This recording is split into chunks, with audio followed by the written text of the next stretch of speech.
नमस्कार, आप देख रहे हैं आर लाइव। अभी हमारे साथ हैं हाजीपुर के पूर्व प्रत्याशी और युवा बिहार सेना के राष्ट्रीय अध्यक्ष इंजीनियर राजकुमार पासवान। इनसे बात करेंगे इन दिनों देश में, खास करके बिहार में अग्निपथ को लेकर के जो बवाल मचा हुआ है और विपक्षी पार्टियां इसमें अपना हाथ सेक रही।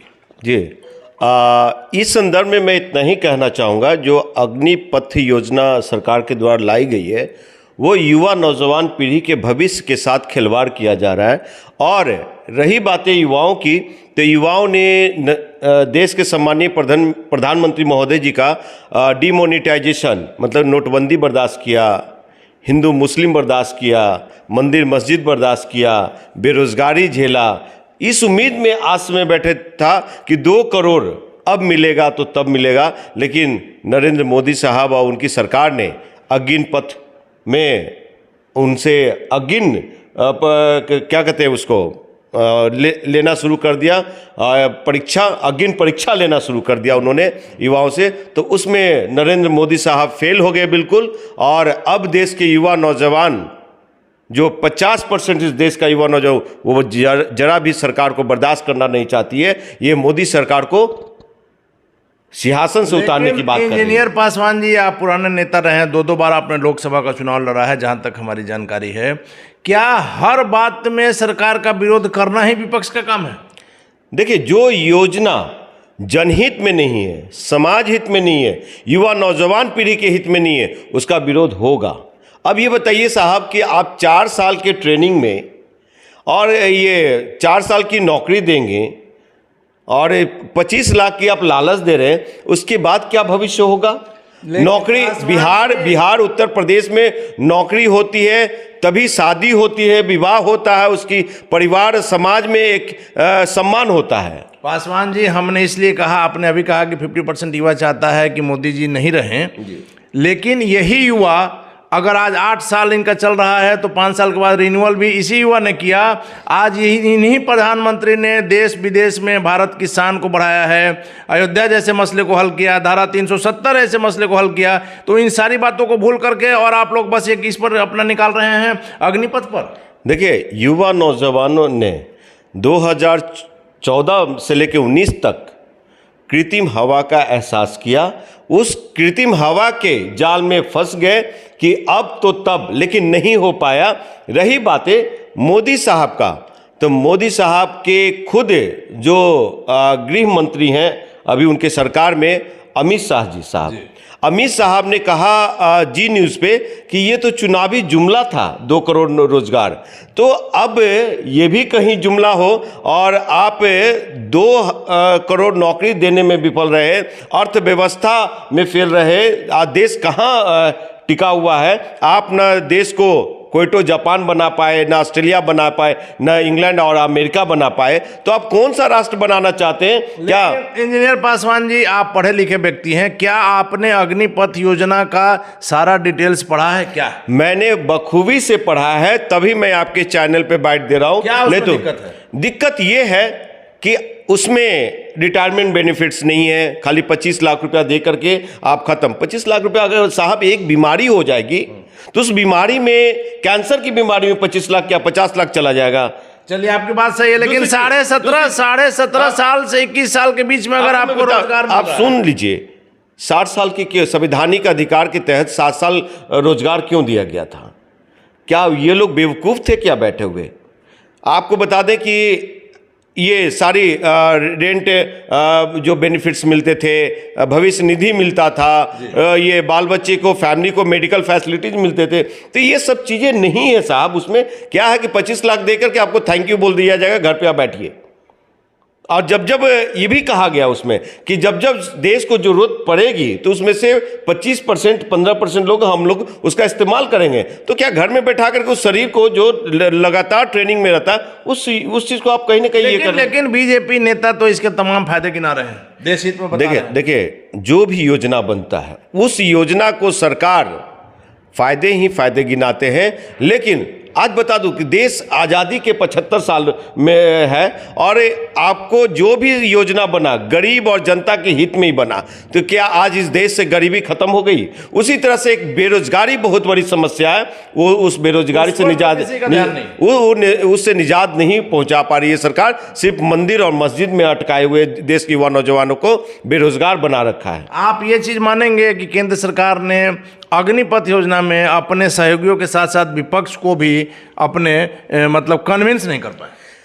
कन्विंस नहीं, कोई भी योजना अगर बनाते हैं वो खूबसूरती इंदिरा गांधी की सरकार में हुआ करता था कि अटल जी से, लाल कृष्ण आडवाणी साहब से वो राय विमर्श करके वो योजना पटल पे जाती थी। आज देख लीजिए मनरेगा के क्या हालात है। तो कम से कम देश के सम्मानीय प्रधानमंत्री महोदय साहब को ये विपक्ष से भी सलाह लेना चाहिए। मनमोहन सिंह, डॉक्टर मनमोहन सिंह विपक्ष में बैठे हुए, उनके पास कितना बड़ा दिमाग है, उनसे भी तो कम से कम राय मशवरा ले लिया होता। तो आप जब उन सब को इस्तेमाल नहीं कर पा रहे, हम ही इंजीनियर रहे, अगर हम दिल्ली यूनिवर्सिटी में इंजीनियर नहीं होते और हम अपना कार्य क्षमता नहीं दिखाता तो उस अवसर का विकास नहीं होता। तो आज युवा नौजवान जो बेरोजगार बैठे हुए, पढ़ लिख करके बेरोजगार बैठे हुए, तो उनको अगर अवसर नहीं देंगे तो उनका अवसर का विकास कैसे होगा? तो आप शॉर्ट पीरियड अगर अवसर देना चाहते हैं, उसमें एक लालच दे रहे हैं कि हम 25 लाख रुपया रिटायरमेंट पे देंगे, तो वो ये ठीक नहीं है। इस मुद्दे को लेकर के बिहार एनडीए में जो खास करके अभी खींचातानी चल रही है, आपने देखा होगा जदयू के राष्ट्रीय अध्यक्ष, जदयू संसदीय बोर्ड के अध्यक्ष और बिहार बीजेपी के प्रदेश अध्यक्ष के बीच जो तीखी वार्ता हुई है, एक दूसरे पर आरोप प्रत्यारोप हुआ है, वैसे में आपको क्या लग रहा है कि बिहार में सब कुछ एनडीए में ठीक चल रहा है?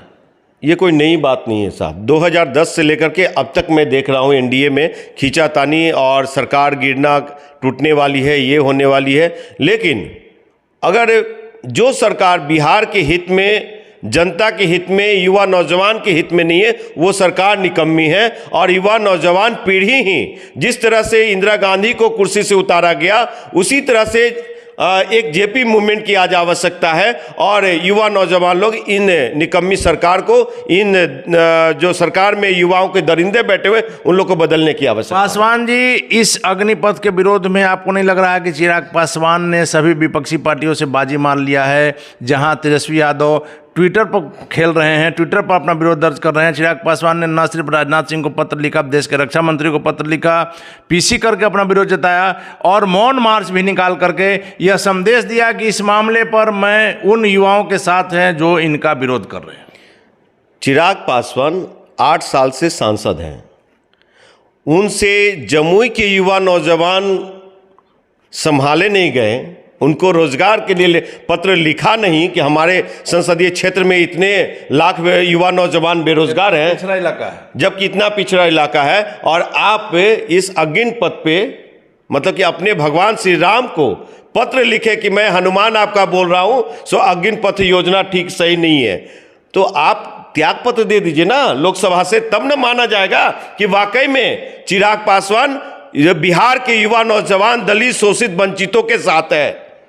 तो त्याग पत्र देंगे नहीं, सिर्फ लेटर लिखेंगे, सिंपैथी गेन करेंगे। आप अग्निपथ के विरोध में है, लेकिन जिस प्रकार से उपद्रव हुआ, जिस प्रकार से इसके आड़ में जिस प्रकार से तोड़फोड़ हुई, जिस प्रकार से आगजनी हुई, वैसे लोगों को क्या कहेंगे?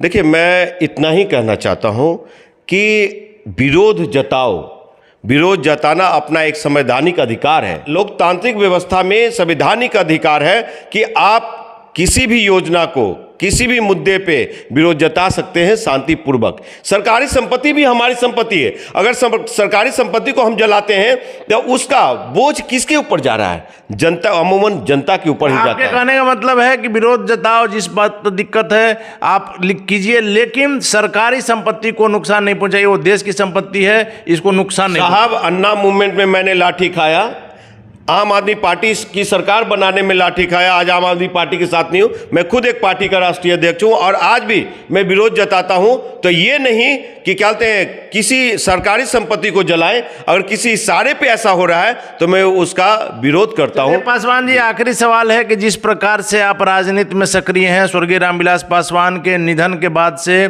ऐसा कहा जा रहा है, आप आरोप लग रहा है कि पासवान का नेता बनने के लिए आप बेचैन हैं और आप कहते हैं कि हम ही में दम है, पूरा पासवान मेरे ही साथ है। देखिए, 44 साल का जो राजनीति रही है आदरणीय सम्मानीय स्वर्गीय रामविलास पासवान जी का, तो वो बिहार के दलित शोषित वंचितों के साथ साथ अपने जाति को ही आगे बढ़ाने का काम नहीं किया, उन्होंने अपने परिवार को आगे बढ़ाया। लोकसभा में पशुपति कुमार पारस, लोकसभा में उनके रामचंद्र पासवान, लोकसभा में प्रिंस पासवान, लोकसभा में चिराग पासवान। वो चिराग पासवान कि जो एक आदरणीय सम्मानीय रामविलास पासवान जी जो सुंदर सा बंगला बनाया था, उस बंगला में चिराग पासवान ने आग लगाने का काम किया और वो आग आज बिहार को बर्बाद करने जा रहा है, घर को बर्बाद कर दिया। तो समाज का क्या भला कर सकते हैं? तो राजकुमार पासवान रामविलास पासवान नहीं बनना चाहता, राजकुमार पासवान बनना चाहता है। और अब आपको बता दो कि बहुत जल्द पता चलेगा कि कौन दुसाध का चिराग है, मतलब कि पासवान का कौन सही मायने में हनुमान है और कौन नकली हनुमान है, ये बहुत जल्द पता चलने वाला है। चलिए, धन्यवाद आपका। तो ये थे हमारे साथ हाजीपुर के पूर्व प्रत्याशी युवा बिहार सेना के राष्ट्रीय अध्यक्ष इंजीनियर राजकुमार पासवान जी, जिनका साफ तौर पर का नाम है कि आप विरोध कीजिए लेकिन संवैधानिक तरीका से कीजिए, तोड़ फोड़ नहीं कीजिए। और चिराग पासवान के बारे में इनका आपने स्पष्ट तौर पर सुना कि इस समय बताएगा कि कौन हनुमान है, खास करके एक जाति विशेष को लेकर। आगे क्या होगा देखना काफ़ी दिलचस्प होगा। फिलहाल आप बने रहें आर लाइव के साथ।